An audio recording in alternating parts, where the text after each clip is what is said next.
Breaking: Mali gives Sweden's ambassador 24 hours to leave, diplomatic crisis unfolds. We begin with breaking developments out of West Africa. In a stunning diplomatic escalation, Mali's President Assimi Goïta has ordered the Swedish ambassador to leave the country within 24 hours.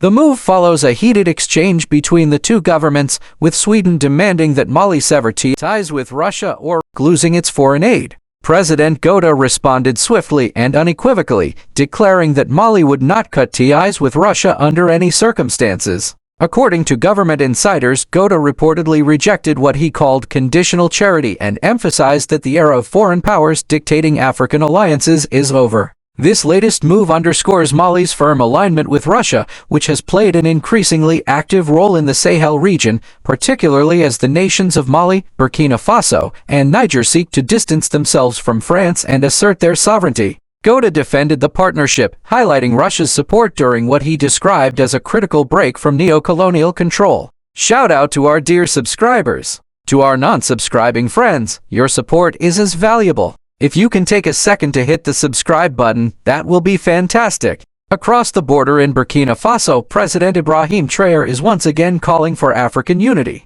His latest address echoes the voices of past Pan-African leaders like Thomas Sankara and Muammar Gaddafi, urging the continent to form a single union with a shared language, currency, and defense strategy. And it's not just rhetoric. Burkina Faso is already making bold moves to modernize. In collaboration with China, the nation has launched a sweeping Smart Burkina Faso initiative. This includes the installation of 900 surveillance cameras and the rollout of 800 kilometers of fiber optic cable across major cities. The goal? Create a high-tech infrastructure that supports real-time monitoring, smart governance, and national security in the face of persistent threats. Traoré's supporters argue that these measures are necessary, not just for development, but for his personal safety, as there are credible threats against his leadership from forces unhappy with the country's new direction. Meanwhile, in southern Africa, Namibia is making headlines of its own. In a bold policy shift, the new female president has initiated a land reclamation campaign targeting farmland that remains in the hands of descendants of German settlers.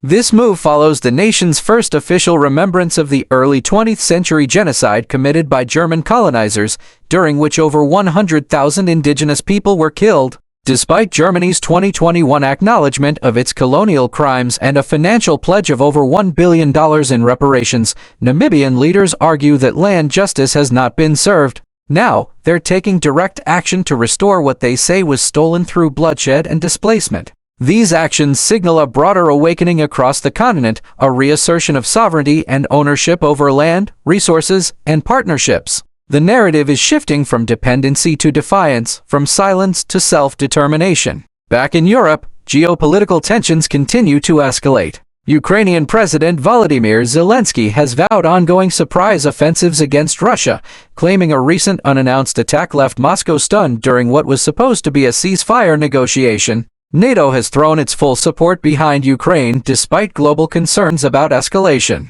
Some African analysts are drawing parallels, wondering whether the same level of international support would exist if an African leader launched a similar campaign against a former colonial power. Would any African alliance, be it ECOWAS, the African Union, or a future continental military bloc, stand behind a nation like Burkina Faso if it confronted France? French military figures, including General Michel Lin, have openly declared that no part of Africa should be allowed to organize a unified military force. According to critics, this reflects a persistent Western belief that Africa must remain fractured and weak to remain manageable. The question many African thinkers are now posing is this: what is Africa's strength? If it's not in weapons or drones, could it be in unity? Can African nations develop a collective vision strong enough to stand against external pressures and internal fragmentation? This is Vlogged. I'm Sal Pierre. Let's continue power shift in Africa. Niger boots EU envoy amid rising tensions.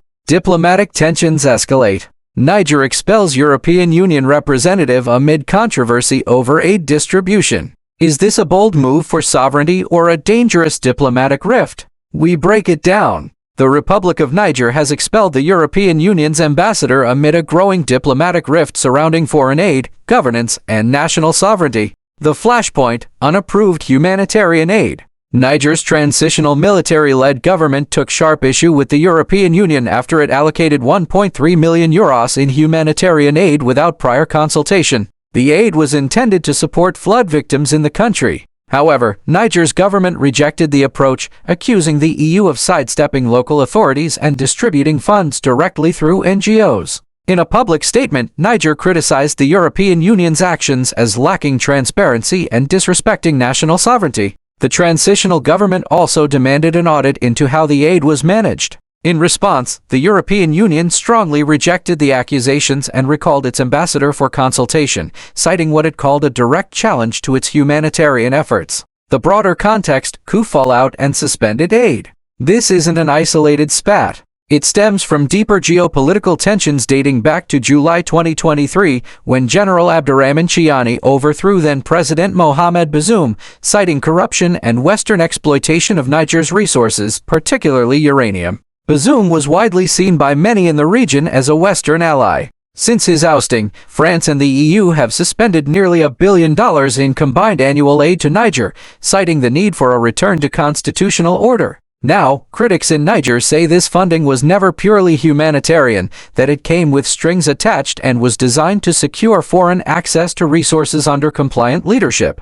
With Bazoum gone and a military-led administration in power, Western leverage has weakened, and tensions have mounted. Aid or interference? Niger's refusal to accept EU aid without oversight is being seen by some as a bold assertion of national sovereignty, while others argue it could exacerbate the suffering of ordinary Nigerians amid natural disasters like the recent floods. The transitional government has questioned the motives behind the EU's sudden offer of assistance, especially given the prior suspension of broader financial support.